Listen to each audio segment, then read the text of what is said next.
92 ವರ್ಷಗಳ ತುಂಬು ಜೀವನವನ್ನು ನಡೆಸಿದಂತಹ ಎಸ್.ಎಂ. ಕೃಷ್ಣ ಏನಿಲ್ಲ ನಿಧನ ಹೊಂದಿದ್ದಾರೆ. ಇಹಲೋಕವನ್ನು ತ್ಯಜಿಸಿದ್ದಾರೆ. ಈಗಾಗಲೇ ಅವರ ಪತ್ನಿ ಸೋಮನಹಳ್ಳಿಗೆ ಧಾವಿಸಿದ್ದಾರೆ. ಪ್ರೇಮಾ ಕೃಷ್ಣ ಅವರು ಅವರಿಗೆ ಸಾಂತ್ವನ ಹೇಳುವಂತಹ ಕೆಲಸವನ್ನು ಅವರ ಸಂಬಂಧಿಕರು ಮಾಡ್ತಾ ಇದ್ದಾರೆ. ಇದರ ನಡುವೆ ಕೃಷ್ಣ ಅವರ ಚಿತೆಗೆ ಅಗ್ನಿಸ್ಪರ್ಶವನ್ನು ಮಾಡ್ತಾರೆ ಅಮರ್ತ್ಯ ಹೆಗಡೆ.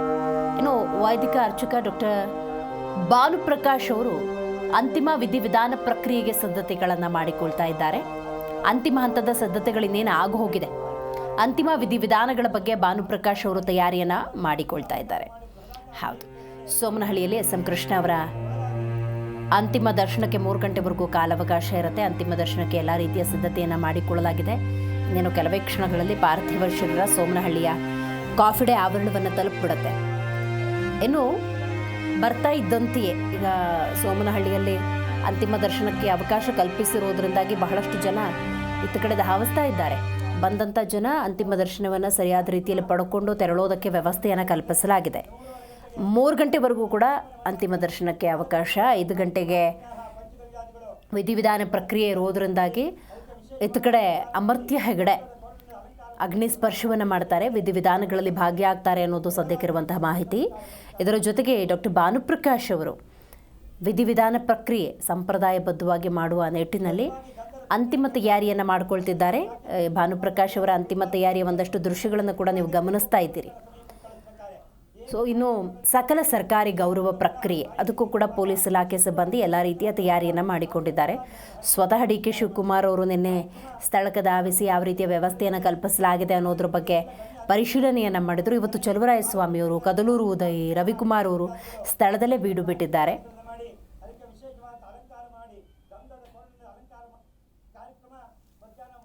ಸರ್ಕಾರಿ ವಂದನೆ 3:30 ಗಂಟೆಗೆ ಎಲ್ಲ ಗಣ್ಯ ಅತಿಥಿಗಳು ಪುಷ್ಪ ನಮನ ಮಾಡ್ತಾರೆ. 4 ಗಂಟೆಯಿಂದ ನಾವು ಕಾರ್ಯಕ್ರಮ ಪುಣ್ಯಾಹ ಪಂಚಗವ್ಯಾದಿಗಳು ಅನೇಕ ಪ್ರಾಯಶ್ಚಿತ್ತಾದಿಗಳನ್ನು ಮಾಡಿ ಅದಕ್ಕೆ ವಿಶೇಷವಾದ ಅಲಂಕಾರ ಮಾಡಿ ಗಂಧದ ಕೊರಳಿನಿಂದ ಅಲಂಕಾರ ಮಾಡಿ ಬೃಹದಾಕಾರ ವೇದಿಕೆ ಮೇಲೆ ಅವರನ್ನು ಮಲಗಿಸಿ 5 ಗಂಟೆ ಒಳಗಾಗಿ ಅಗ್ನಿ ಸಂಸ್ಕಾರ ಚಿಕಿತ್ಸೆಯನ್ನು ಮಾಡುತ್ತೇವೆ. ವಿಶೇಷವಾಗಿ ಗಂಧದ ತುಂಡನ್ನು ತರ್ತಾ ಇದ್ದಾರೆ. ಅದೆಲ್ಲವನ್ನು ಯಾಕೆಂದರೆ ವಿಶೇಷವಾದ ದೇಹ ದುರ್ವಾಸನೆ ಇರ್ತಾರೆ, ಅದು ಶುದ್ಧವಾಗಿರಬೇಕು. ಭಗವಂತನ ಸಮೀಪಕ್ಕೆ ಕಳಿಸ್ಬೇಕಾದ್ರೆ ಹೇಗೆ ತಾಯಿಯ ಗರ್ಭದಿಂದ ಬಂತೋ ದೇಹವನ್ನು ಪುನಃ ತಾಯಿಗೆ ಸೇರಿಸುವಾಗ ಶುದ್ಧವಾಗಿರಲಿ ಅನ್ನೋಕ್ಕೋಸ್ಕರ ಗಂಧದ ಕಾಷ್ಟ ಸೌದಾರಿಗಳನ್ನು ಹಾಕಿ ಸಂಸ್ಕಾರ ಮಾಡ್ತಿದ್ದೇವೆ. ಕಾರ್ಯಕ್ರಮ ಮಧ್ಯಾಹ್ನ 3 ಗಂಟೆಗೆ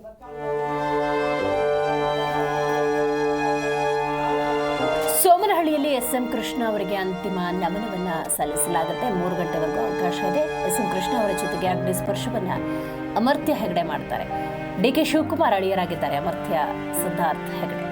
ಕೃಷ್ಣ ಅವರ ಸಹೋದರ ಶಂಕರ್ ಪುತ್ರ ಗುರುಚರಣ್ ಅವರು ಈ ಬಗ್ಗೆ ಅಧಿಕೃತ ಮಾಹಿತಿಯನ್ನು ಪ್ರಕಟಿಸಿದ್ದಾರೆ. ಸೊ ಅಮರ್ತ್ಯ ಹೆಗಡೆ ಅವರಿಂದ 5 ಗಂಟೆಯ ಒಳಗಾಗಿ ಭಾನುಪ್ರಕಾಶ್ ಅವರ ನೇತೃತ್ವದಲ್ಲಿ ವಿಧಿವಿಧಾನ ಪ್ರಕ್ರಿಯೆಗಳು ನಡೀತಾ ಇದ್ದಂತೆಯೇ ಅಗ್ನಿಸ್ಪರ್ಶ ಮಾಡಲಾಗುತ್ತೆ. ಸೊ ಅದಕ್ಕೂ ಕೂಡ ಎಲ್ಲ ರೀತಿಯ ಸಿದ್ಧತೆಯನ್ನು ಮಾಡಿಕೊಳ್ಳಲಾಗಿದೆ. ಸೊ ಈಗಾಗಲೇ ಭಾನುಪ್ರಕಾಶ್ ಅವರು ಕೂಡ ಮಾಹಿತಿಯನ್ನು ಹಂಚಿಕೊಳ್ತಾ ಇದ್ರು. 3 ಗಂಟೆವರೆಗೂ ಅಂತಿಮ ದರ್ಶನ, 3 ಗಂಟೆ ನಂತರದ ಸಂದರ್ಭದಲ್ಲಿ ಗಣ್ಯಾತಿ ಗಣ್ಯರು ಪುಷ್ಪ ನಮನವನ್ನು ಸಲ್ಲಿಸ್ತಾರೆ. ಆ ನಂತರದ ಸಂದರ್ಭದಲ್ಲಿ 4 ಗಂಟೆಗೆ ವಿಧಿವಿಧಾನ ಪ್ರಕ್ರಿಯೆಗಳ ಆರಂಭ ಆಗುತ್ತೆ.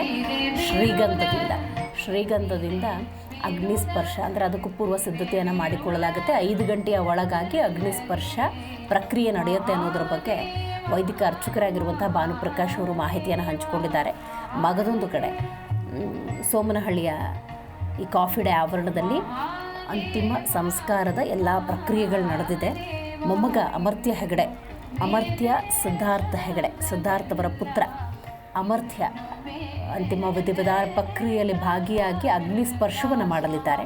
ಕೃಷ್ಣ ಅವರ ಚಿತೆಗೆ ಅಗ್ನಿಸ್ಪರ್ಶವನ್ನು ಅಮರ್ತ್ಯ ಹೆಗಡೆ ಮಾಡಲಿದ್ದಾರೆ. ಡಿ.ಕೆ. ಶಿವಕುಮಾರ್ ಅವರ ಅಳಿಯ ಅಮರ್ತ್ಯ ಸಿದ್ಧಾರ್ಥ. ಸೊ ಈ ಬಗ್ಗೆ ಕೃಷ್ಣ ಅವರ ಸಹೋದರ ಶಂಕರ್ ಅವರ ಪುತ್ರ ಗುರುಚರಣ್ ಅವರು ಮಾಹಿತಿಯನ್ನು ಹಂಚಿಕೊಂಡಿದ್ದಾರೆ.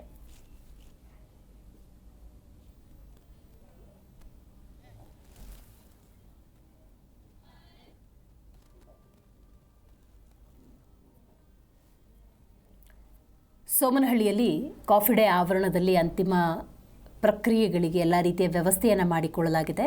ಡಾಕ್ಟರ್ ಭಾನುಪ್ರಕಾಶ್ ಅವರ ನೇತೃತ್ವದಲ್ಲಿ ವಿಧಿವಿಧಾನ ಪ್ರಕ್ರಿಯೆಗಳು ನಡೆಯುತ್ತೆ.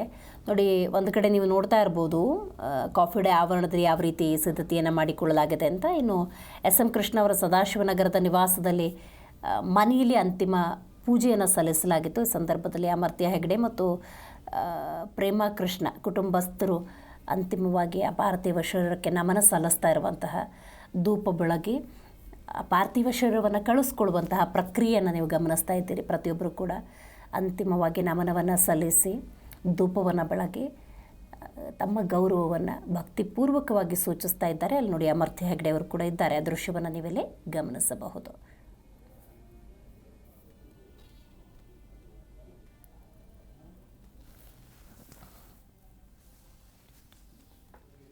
ಇನ್ನು ಎಸ್ ಎಂ ಕೃಷ್ಣ ಅವರು ನಿಧನ ಹೊಂದಿರುವ ಹಿನ್ನೆಲೆಯಲ್ಲಿ ಸಕಲ ಸರ್ಕಾರಿ ಗೌರವಕ್ಕಾಗಿ ಪೊಲೀಸ್ ಇಲಾಖೆ ಸಿದ್ಧತೆಯನ್ನು ಮಾಡಿಕೊಳ್ಳಲಾಗಿದೆ.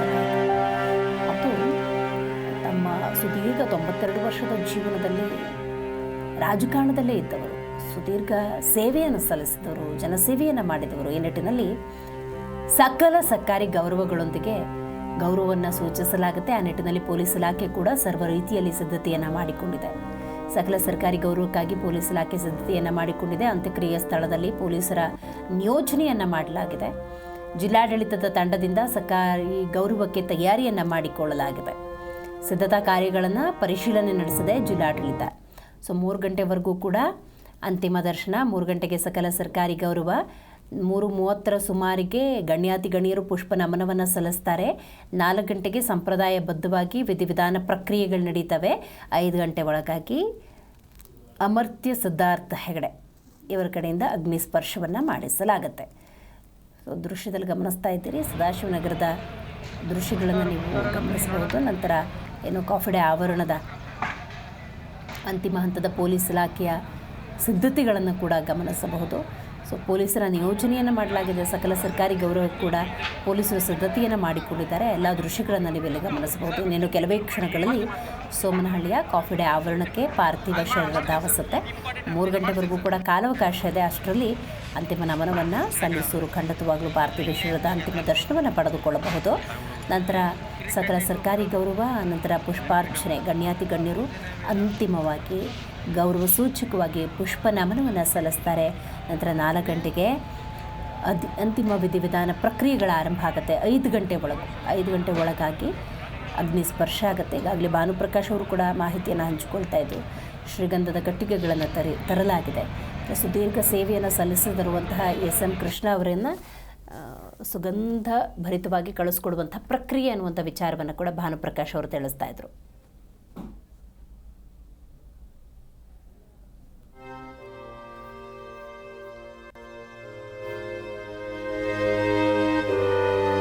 ಮಾಜಿ ಸಿಎಂ ಎಸ್ ಎಂ ಕೃಷ್ಣ ವಿಧಿವಶ ಹಿನ್ನೆಲೆಯಲ್ಲಿ ಎಸ್ ಎಂ ಕೃಷ್ಣ ಅವರ ಅಂತ್ಯಕ್ರಿಯೆಗೆ ಶ್ರೀಗಂಧದ ಮರಗಳನ್ನು ಬಳಕೆ ಮಾಡಲಾಗುತ್ತೆ. ಶ್ರೀಗಂಧದ ಮರದ ತುಂಡುಗಳ ಮೂಲಕ ಅಗ್ನಿ ಸ್ಪರ್ಶವನ್ನು ಮಾಡಲಾಗುತ್ತೆ. ಅಂತ್ಯಕ್ರಿಯೆ ಸ್ಥಳಕ್ಕೆ ಆಗಮಿಸಿದ್ದಾವೆ ಶ್ರೀಗಂಧದ ತುಂಡುಗಳು. ಅಂದಾಜು 800 kg ಶ್ರೀಗಂಧದ ಮರದ ತುಂಡುಗಳನ್ನು ಬಳಕೆ ಮಾಡಲಾಗುತ್ತೆ. ಎಸ್.ಎಫ್. ಮಹದೇವಸ್ವಾಮಿ ಅವರಿಂದ ಜಿಲ್ಲಾಧಿಕಾರಿಗೆ ಆ ಶ್ರೀಗಂಧದ ತುಂಡುಗಳನ್ನು ಹಸ್ತಾಂತರ ಮಾಡಲಾಗಿದೆ. ಜಿಲ್ಲಾಧಿಕಾರಿ ಡಾಕ್ಟರ್ ಕುಮಾರ್ ಅವರಿಗೆ ಹಸ್ತಾಂತರ ಮಾಡಲಾಗಿದೆ. ಆ ದೃಶ್ಯಗಳನ್ನು ಗಮನಿಸ್ತಾ ಇದ್ದೀರಿ. ಜಿ ಕನ್ನಡ ನ್ಯೂಸ್ನ ಸ್ಕ್ರೀನ್ ಮೇಲೆ ಒಂದು ಕಡೆ ಕೃಷ್ಣ ಅವರ ಜೀವನದ ಒಂದಷ್ಟು ಹಳೆಯ ಪಟಗಳನ್ನು ಗಮನಿಸಬಹುದು. ಮಗದೊಂದು ಕಡೆ ಕೃಷ್ಣ ಅವರ ಪಾರ್ಥಿವ ಶರೀರ. 92 ವರ್ಷದ ತುಂಬು ಜೀವನವನ್ನು ನಡೆಸಿರುವಂತಹ ವ್ಯಕ್ತಿತ್ವ ಏನಿಲ್ಲ. ಅವರು ಹಾಕ್ಕೊಟ್ಟಂತಹ ಮಾದರಿ ಜೀವನಗಳೇ ನಿಜಕ್ಕೂ ಕೂಡ ಪ್ರತಿಯೊಬ್ಬ ಕಿರಿಯ ರಾಜಕಾರಣಿಗೆ ಮಾದರಿ. ಇನ್ನು ಮಗದೊಂದು ಕಡೆ ನೀವು ಗಮನಿಸ್ತಾ ಇದ್ದೀರಿ ದೃಶ್ಯದಲ್ಲಿ ಶ್ರೀಗಂಧ ಮರದ ತುಂಡುಗಳ ಮೂಲಕ ಅಗ್ನಿ ಸ್ಪರ್ಶ ಆಗಿರುವುದರಿಂದಾಗಿ 800 kg ಶ್ರೀಗಂಧದ ಮರದ ತುಂಡುಗಳನ್ನು ಬಳಕೆ ಮಾಡಲಾಗುತ್ತೆ. ಅದನ್ನು ರವಿಕುಮಾರ್ ಅವರು ಪರಿಶೀಲನೆ ಮಾಡ್ತಾ ಇದ್ದಾರೆ. ಎಸ್.ಎಫ್. ಮಹದೇವಸ್ವಾಮಿ ಅವರಿಂದ ಜಿಲ್ಲಾಧಿಕಾರಿಗೆ ಹಸ್ತಾಂತರ ಕೂಡ ಮಾಡಲಾಗಿದೆ.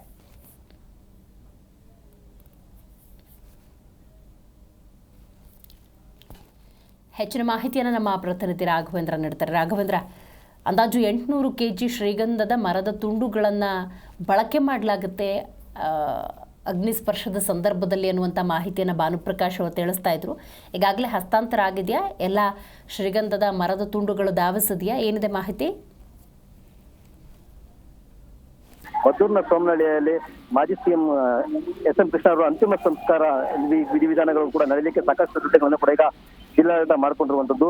ಜೊತೆಗೆ ಇವರ ಅಂತಿಮ ಸಂಸ್ಕಾರದ ಅಂತ್ಯಕ್ರಿಯೆಗೆ ಇವತ್ತು ಏನು ಇವರು ರೈತರಿಗೆ ಮಾಡಿದ ಸಿಗನ್ನು ಬೆಳಲಿಕ್ಕೆ ಕೊಟ್ಟಂತ ಒಂದು ಇದನ್ನ ಬಳಕೆ ಮಾಡಿಕೊಂಡು ಇವಾಗ ಸುಮಾರು 800 ಕೆಜಿ ಗಂಧದ ತುಂಡುಗಳನ್ನ ಬಳಸಿ ಅವರ ಅಂತಿಮ ಕ್ರಿಯಾಕ್ರಮಗಳಿಗೆ ಮಾಡ್ಕೊಳ್ಳಿಕ್ಕೆ ಈಗಾಗಲೇ ಸಿದ್ಧತೆಗಳು ನಡೆದಿದೆ.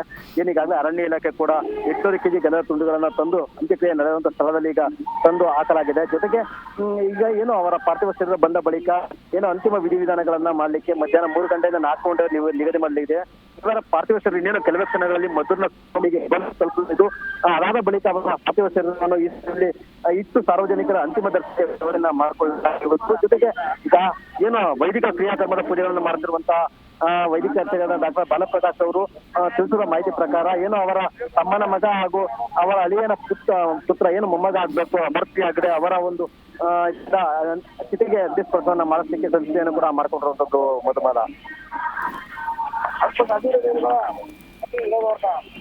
ಏನು ಭಾನುಪ್ರಕಾಶ್ ಅವರು ಅಂತಿಮ ವಿಧಿವಿಧಾನ ಪ್ರಕ್ರಿಯೆಗೆ ಯಾವ ರೀತಿ ಸಿದ್ಧತೆ ಮಾಡ್ಕೊಂಡಿದ್ದಾರೆ ಅನ್ನೋದ್ರ ಬಗ್ಗೆ ಮಾಹಿತಿ ಏನಾದ್ರು ಹಂಚ್ಕೊಂಡ್ರ? ಪೂರ್ವ ತಯಾರಿಗಳೆಲ್ಲ ನೇತೃತ್ವದಲ್ಲಿ ಇವತ್ತು ವೈದಿಕ ವಿಧಿವಿಧಾನ ಪೂಜಾ ಕ್ರಿಯಾಕ್ರಮಗಳೆಲ್ಲವೂ ಕೂಡ ನಡೆಯಲಿದ್ದು ಸುಮಾರು 15 ಅರ್ಚಕರ ತಂಡ ಪಾರಾಯಣ ಸೇರಿದಂತೆ ವಿವಿಧ ಪೂಜಾ ಕೈಂಕರ್ಯಗಳು ಏನು ವೈದಿಕ ಕ್ರಿಯಾಕ್ರಮದ ಪೂಜಾ ಕೈಂಕರ್ಯಗಳಿದೆ ಅವನ್ನೆಲ್ಲ ನಡೆಸಲಿಕ್ಕೆ ಈಗಾಗಲೇ ಸಿದ್ಧತೆಯನ್ನು ಮಾಡಿಕೊಳ್ಳಲಾಗಿದೆ. ಜೊತೆಗೆ ಅಂತ್ಯಕ್ರಿಯೆ ನಡೆಯುವಂತ ಸ್ಥಳದ ಬಳಿ ವೇದಿಕೆ ಚಿತಾಭಸ್ಮ ಏನು ಚಿತೆಯನ್ನು ಇಡುವಂತ ಸ್ಥಳಕ್ಕೆ ಈಗಾಗಲೇ ಒಂದು ವೇದಿಕೆಯನ್ನು ಕೂಡ ಮಾಡಿ ಆ ಒಂದು ಚಿತೆಯನ್ನು ಇಡುವಂತ ಇದೇ ಸ್ಥಳದಲ್ಲಿ ಒಂದು ಹೂವಿನ ಪುಷ್ಪಗಳನ್ನು ಇಟ್ಟು ಏನು ಕಡೆಗಳಿಗೆ ಇಲ್ಲಿ ಅವರ ಚಿತೆಯ ಮೇಲೆ ಒಂದು ಪಾರ್ಥಿವ ಸಂದರ್ಭದಲ್ಲಿ ಅವರಿಗೆ ಸರ್ಕಾರಿ ಗೌರವ ಕೂಡ ಸೂಚಿಸುವಂತ ಕೆಲಸವನ್ನ ಜಿಲ್ಲಾಡಳಿತ ಮಾಡುತ್ತೆ. ಜೊತೆಗೆ ಈ ಒಂದು ಸಂದರ್ಭದಲ್ಲಿ ಅವರ ಪುತ್ರನ ಏನು ಅವರ ಅಳಿಯರ ಪುತ್ರ ಮಗನ ಕೈಯಿಂದ ಹಾಗೂ ಅವರ ತಮ್ಮನ ಮಗನ ಕೈಯಿಂದ ಅಗ್ನಿಸ್ಥಿತಿಗೆ ಒಂದು ಪೂಜೆಯನ್ನ ಸಲ್ಲಿಸಿದ ಬಳಿಕ ಅಗ್ನಿಸ್ಪರ್ಶವನ್ನ ಮಾಡ್ಲಿಕ್ಕೆ ಸಿದ್ಧತೆಯನ್ನ ಮಾಡ್ಕೊಂಡಿರುವಂತದ್ದು. ಮಾಹಿತಿಗಾಗಿ ಜಿ ಕನ್ನಡ ನ್ಯೂಸ್ ಈಗ ನಿಮ್ಮ ಮನೆಯಲ್ಲೇ ನೋಡಿ, ಎಲ್ಲ ಕೇಬಲ್ಗಳಲ್ಲಿ ಈಗ ಲಭ್ಯ.